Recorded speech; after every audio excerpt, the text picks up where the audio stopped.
Hi friends, welcome to Sajisha Kitchen. நம்மளோட daily லைஃப்பில் நம்ம கஷ்டமாக நினைக்கிற வேலை என்னன்னு பார்த்தீங்கன்னா க்ளீன் பண்ணுற வேலை தான். இன்றைக்கி நம்ம கிச்சன்லேருந்து பாத்ரூம் வரைக்கும் கஷ்டமே இல்லாமல் ரொம்பவே ஈஸியாக எப்படி க்ளீன் பண்ணுறதுன்னு தான் டிப்ஸ் பார்க்க போகிறோம்.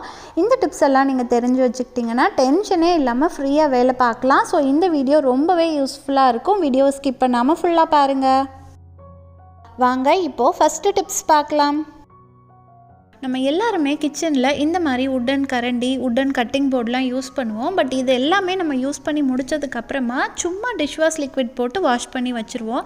நம்ம என்ன தான் டிஷ்வாஷ் லிக்விட் வச்சு இந்த கரண்டிலாம் வாஷ் பண்ணினாலும் அதை வாஷ் பண்ணி முடித்ததுக்கப்புறமா ஸ்மெல் பண்ணி பார்த்திங்கன்னா அதில் நம்ம குக் பண்ணின ஃபுட்டோட ஸ்மெல் இருந்துக்கிட்டே தான் இருக்கும்.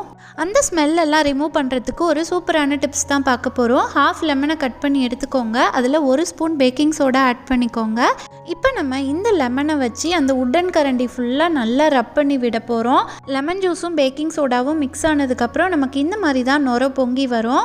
எல்லா இடத்துலையும் அந்த கரண்டி ஃபுல்லாக நல்லாவே ரப் பண்ணி விடுங்க.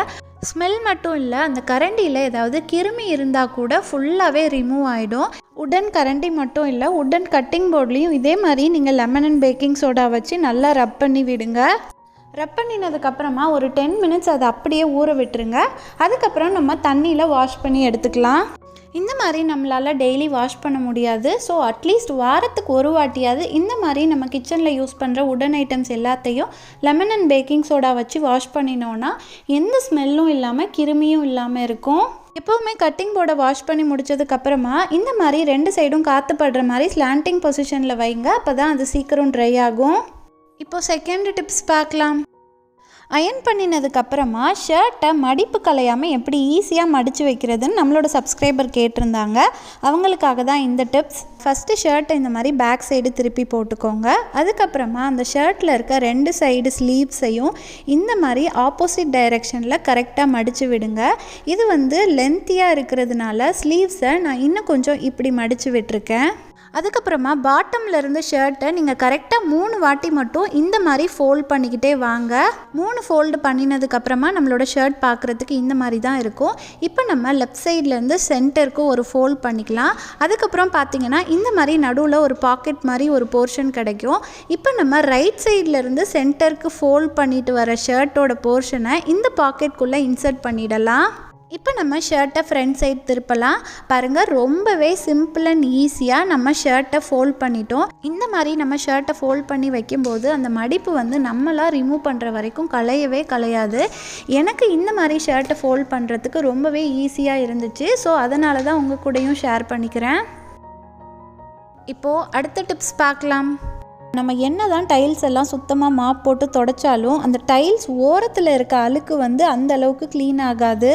இன்றைக்கி நம்ம ரொம்பவே சிம்பிளாக சீப்பை வச்சு எப்படி அந்த அழுக்கெல்லாம் க்ளீன் பண்ணுறதுன்னு தான் பார்க்க போகிறோம். இந்த மாதிரி க்ளீன் பண்ணுறதுக்குனே தனியாக ஒரு பழைய சீப்பும் பழைய சாக்ஸும் வச்சுக்கோங்க.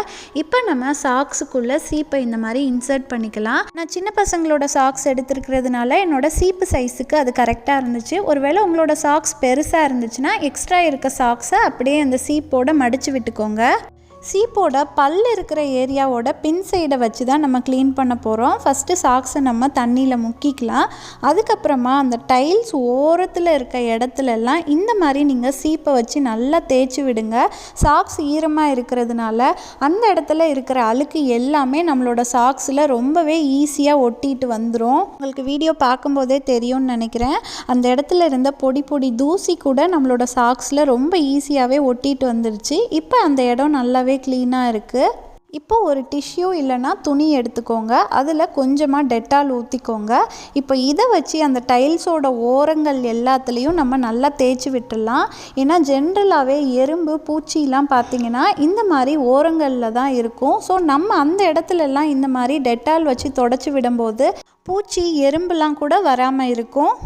இந்த டிப்ஸ் ரொம்பவே எஃபெக்டிவாக இருக்கும். கண்டிப்பாக ட்ரை பண்ணி பாருங்கள். இப்போது அடுத்த டிப்ஸ் பார்க்கலாம். பசங்க ஸ்நாக்ஸ் கேட்கும்போது எப்படி வீட்டில் இருக்க பொருளை வச்சு ஈஸியான முறுக்கு செய்கிறதுன்னு தான் பார்க்க போகிறோம். ஒரு கிண்ணத்தில் 1 கப் அரிசி மாவும் 1/2 கப் கடலை மாவும் எடுத்துக்கலாம். அது கூடவே 1/2 ஸ்பூன் பெருங்காயம், 1 ஸ்பூன் சீரகம், தேவையான அளவு உப்பு ஆட் பண்ணிக்கலாம். நீங்கள் வேணும்னா மிளகாத்தூள் கூட ஆட் பண்ணிக்கலாம். நம்ம முறுக்கு பொரிக்கிறதுக்காக எண்ணெய் காய வச்சுருப்போம்ல, அதிலிருந்து 3 ஸ்பூன் சூடான எண்ணெயை இந்த மாவில் ஆட் பண்ணிக்கலாம். நீங்கள் எண்ணெய்க்கு பதிலாக பட்டர் இல்லைனா நெய் கூட ஆட் பண்ணிக்கலாம். எண்ணெய் சூடாக இருக்கிறதுனால ஃபஸ்ட்டு இந்த மாதிரி ஸ்பூனை வச்சு ஒரு வாட்டி மிக்ஸ் பண்ணிவிட்டு அதுக்கப்புறமா கை வச்சு நல்லா பிசைஞ்சு கொடுங்க. இப்போ கொஞ்சம் கொஞ்சமாக தண்ணி ஆட் பண்ணிவிட்டு நம்மளோட மாவை சப்பாத்தி மாவு பதத்துக்கு இந்த மாதிரி பிசைஞ்சு எடுத்துக்கோங்க. நம்ம மாவை ப்ரெஸ் பண்ணும்போது இந்த மாதிரி விரலில் ஒட்டாமல் அமுங்கணும். அதுதான் கரெக்டான கன்சிஸ்டன்சி. நிறைய பேர் பார்த்திங்கன்னா முறுக்கை டைரெக்டாக கரண்டியில் பிழிஞ்சு எண்ணெயில் போடுவாங்க. பட் எனக்கு அது கொஞ்சம் கஷ்டமாக இருக்கிற மாதிரி இருந்துச்சு. ஃபஸ்ட்டு நம்ம முறுக்கை கரெக்ட் ஷேப்புக்கு பிழிஞ்சு வச்சுட்டோன்னா அதுக்கப்புறமா அதை நம்ம எடுத்து எண்ணெயில் போடுறதுக்கு ஈஸியாக இருக்குங்கிறதுனால நான் இன்றைக்கி ஆடி எக்கோ பேக்கோட இந்த குக்கிங் அண்ட் பேக்கிங் ஷீட் தான் யூஸ் பண்ணியிருக்கேன். இது வந்து 100% ஆர்கானிக்குங்கிறதுனால இது யூஸ் பண்ணுறதுனால நம்ம ஹெல்த்துக்கும் சரி என்விரான்மெண்ட்டுக்கும் சரி எந்த கெடுதலும் வராது. அது மட்டும் இல்லாமல் இதில் நம்ம முறுக்கை பிழிஞ்சு வைக்கும்போது நம்மளோட முறுக்கு வந்து பாத்திரத்தில் ஒட்டாமல் வரும். ஸோ நமக்கும் பாத்திரம் வாஷ் பண்ணுற வேலை ஈஸி. நான் வந்து இந்த ஸ்டார் அச்சு தான் எடுத்திருக்கேன். உங்களுக்கு எந்த அச்சு வேணுமோ அந்த அச்சு எடுத்துக்கோங்க. நான் ரொம்பவே சிம்பிளாக பெட்டிக்கடையிலெல்லாம் 2 ரூபா முறுக்கு கிடைக்கும்ல, அந்த மாதிரி தான் செஞ்சுருக்கேன். இப்போது எண்ணெய் காஞ்சதுக்கப்புறமா இந்த முறுக்கை நம்ம ஒவ்வொன்றா எண்ணெயில் போட்டு பொரித்து எடுத்துக்கலாம். முறுக்கை போட்டதுக்கப்புறமா நீங்கள் 2 சைடும் இந்த மாதிரி திருப்பி விடுங்க. அப்போ தான் மாவு நல்லா வேகும். பபிள்ஸ்லாம் இந்த மாதிரி அடங்கி வந்ததுக்கப்புறமா நீங்கள் முறுக்கை வெளியில் எடுத்துடலாம். பாருங்கள், 10 நிமிஷத்தில் நம்ம ரொம்பவே கிறிஸ்பியான முறுக்கு செஞ்சிட்டோம். நீங்களும் கண்டிப்பாக இதை ட்ரை பண்ணி பாருங்கள். இப்போ 5th டிப்ஸ் பார்க்கலாம். நிறைய பேருக்கு பார்த்தோன்னா பாத்திரம் கழுவுற லிக்விடும் சரி சோப்பும் சரி அவங்க ஸ்கின்னுக்கு ஒத்துக்காது. ஸோ அதை யூஸ் பண்ணும்போது கையிலெல்லாம் தோல் உரிய ஆரம்பிச்சிரும். அந்த மாதிரி ஆகாமல் இருக்கிறதுக்கு ஒரு சூப்பரான டிப்ஸ் தான் பார்க்க போகிறோம். பாத்திரம் வாஷ் பண்ணுறதுக்காகவே ஒரு குளிக்கிற சோப்பு வாங்கி வச்சுக்கோங்க. எந்த பிராண்டுனாலும் ஓகே தான். அதை ஒரு கிரேட்டர் வச்சு 3 ஸ்பூன் வர வரைக்கும் துருவி எடுத்துக்கோங்க. சோப்பு துருவினதுக்கப்புறம் பார்த்தோன்னா நமக்கு இந்த மாதிரி தான் கிடைக்கும். நம்ம எல்லாருக்குமே தெரியும் உப்பு வந்து ரொம்பவே பெஸ்ட்டான க்ளீனிங் ஏஜென்ட். அதனால் நம்ம இப்போது சோப்பு கூட 1 ஸ்பூன் உப்பு ஆட் பண்ணிக்கலாம். இப்போ இது கூடவே நம்ம 1 ஸ்பூன் கோல்கேட் பேஸ்ட் ஆட் பண்ணிக்கலாம். ஜென்ரலாகவே பேஸ்ட் வந்து எண்ணெய் பிசுக்கான கரையெல்லாம் ரொம்ப ஈஸியாக ரிமூவ் பண்ணிடும். அதனால தான் நம்ம இது கூட பேஸ்ட் ஆட் பண்ணிக்கிறோம். இப்போ நம்ம துருவி வச்சுருக்க சோப்பு வந்து கரையணுங்கிறதுக்காக கொஞ்சமாக சுடுதண்ணி ஊற்றி இந்த ஸ்பூன் வச்சு நல்லா மிக்ஸ் பண்ணி தேய்ச்சி விட்டிங்கன்னா அந்த சோப்பு வந்து ஈஸியாகவே கரைஞ்சிரும். நீங்கள் கண்டிப்பாக சுடுதண்ணி ஊற்றி தான் மிக்ஸ் பண்ணணும். அப்போ தான் அந்த சோப்பு வந்து ஈஸியாக கரையும். பாருங்கள், 1 மினிட்லேயே நம்மளோட சோப் இப்போது நல்லா கரைஞ்சிருச்சு. கரையாத 1-2 பீஸை கூட இந்த மாதிரி நம்ம ஸ்பூன் வச்சு தேய்ச்சி விட்டோன்னா ஈஸியாகவே கரைஞ்சிடும். சோப்பெல்லாம் நல்லா கரைஞ்சதுக்கப்புறமா இப்போ நம்ம இது கூடவே 2 டம்ளர் வந்து நார்மல் வாட்டர் ஆட் பண்ணிக்கலாம்.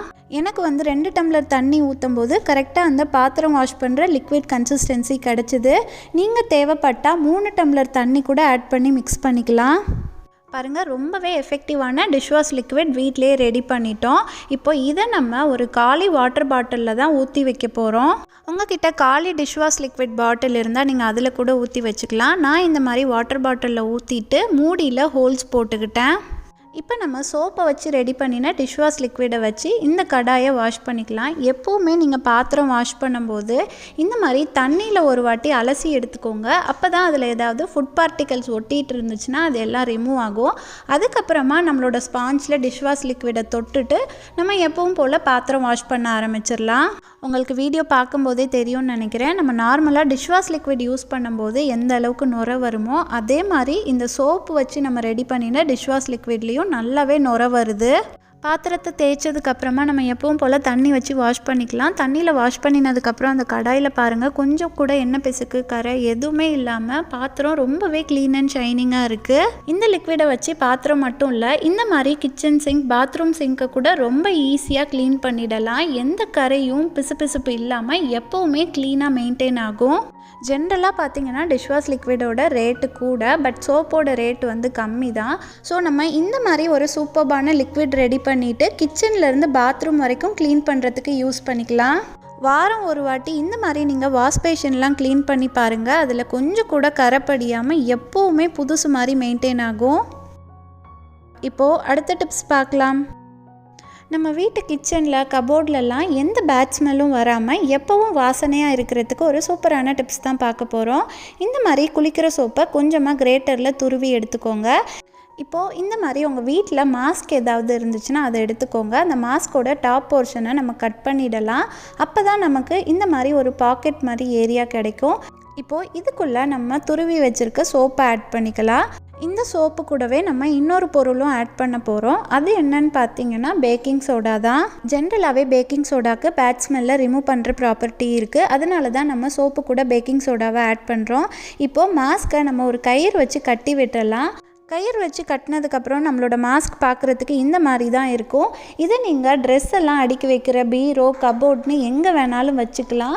உங்கள் கபோர்டில் இருந்து எந்த ஸ்மெல்லும் வராமல் எப்போவுமே அந்த சோப்போட வாசனை இருந்துக்கிட்டே இருக்கும். கபோர்டில் மட்டும் இல்லை, நம்ம வீட்டில் அழுக்கு துணிலாம் போட்டு வச்சுருக்க லாண்ட்ரி பேஸ்கெட்டில் கூட இந்த மாஸ்க்கை போட்டு வச்சுக்கலாம். அது மட்டும் இல்லாமல் கிச்சன் கபோர்ட்லேயும் இது ஒரு ஓரமாக இந்த மாதிரி வச்சுட்டோன்னா அங்கேயும் எந்த பேட் ஸ்மெல்லும் இல்லாமல் இருக்கும். அது மட்டும் இல்லாமல் இந்த ஸ்மெல்லுக்கு சில பூச்சிகள் கூட வராது. இந்த டிப்ஸ் உங்களுக்கு மணி சேவிங்காகவும் இருக்கும். ட்ரை பண்ணி பாருங்கள். நான் இன்றைக்கி சொன்ன டிப்ஸில் ஏதாவது ஒன்றாவது உங்களுக்கு ரொம்பவே யூஸ்ஃபுல்லாக இருந்திருக்கும்னு நினைக்கிறேன். இந்த வீடியோ உங்களுக்கு பிடிச்சிருந்தா வீடியோவை லைக் பண்ணுங்கள், உங்கள் ஃப்ரெண்ட்ஸ் அண்ட் ஃபேமிலி மெம்பர்ஸ்க்கும் ஷேர் பண்ணுங்கள். மறக்காமல் சஜிஷா கிச்சனுக்கும் சப்ஸ்கிரைப் பண்ணிவிடுங்க. அப்போ தான் நான் போடுற புது வீடியோஸோட நோட்டிஃபிகேஷன் உடனே உங்களுக்கு வரும். இதே மாதிரி நிறைய kitchen tips, home tips and reuse ideas videos நம்மளோட சேனலில் இருக்குது. அதோட லிங்க் நான் உங்களுக்கு டிஸ்கிரிப்ஷனில் தரேன். உங்களுக்கு டைம் இருந்தால் அதையும் பார்த்து என்ஜாய் பண்ணுங்கள். இன்னும் வேறு என்னெல்லாம் டிப்ஸ் வேணுங்கிறதையும் எனக்கு கமெண்ட்ஸில் சொல்லுங்கள். நான் நெக்ஸ்ட் வீடியோவில் அப்லோட் பண்ணுறேன். இவ்வளோ நேரம் பொறுமையாக வீடியோ ஃபுல்லாக பார்த்ததுக்கு தேங்க்யூ ஃப்ரெண்ட்ஸ். அடுத்து ஒரு சூப்பர்பான வீடியோவில் மீட் பண்ணலாம். டாட்டா.